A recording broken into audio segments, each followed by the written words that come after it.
Continue. Those who debunk the whole UFO thing, what do they do with this incident? How do they explain it away? I mean, it was real, you saw it, it was tracked on radar. How do they explain it away?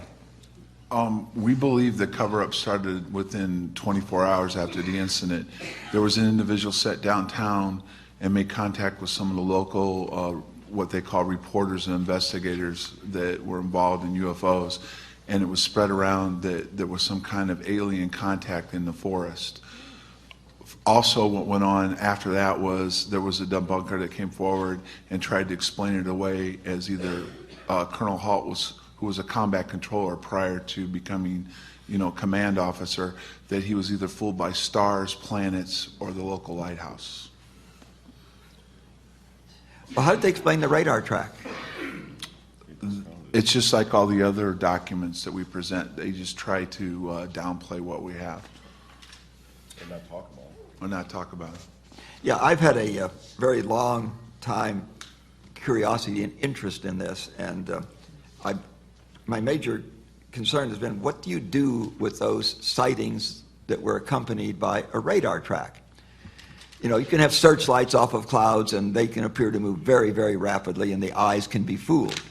But when you have both visual sightings, several people seeing it, and picked up on radar, you can't just wish that one away. And I'm just curious how they deal with those number of incidents that have both visual sightings and a radar track, and in this case, a landing.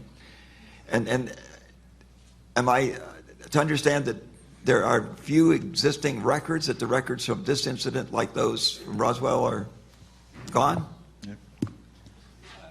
Some of the paperwork has survived, but to answer the specific question about how governments deal with UFOs that are simultaneously tracked on radar, in my experience at the Ministry of Defense, the issue is decoupled. In other words, the Ministry of Defense will then say, when responding to questions, radar is not an exact science, and anomalous returns can arise through faults or through meteorological effects. So the governments will typically downplay the radar in that way, and then, as I say, decouple it from the eyewitness testimony as if they were two separate issues. That is true. You can have spurious results, but when that is accompanied by visual sightings, doesn't it give that some credibility to the radar track? It does, yes, sir. But that's simply how the Ministry of Defense would downplay that issue.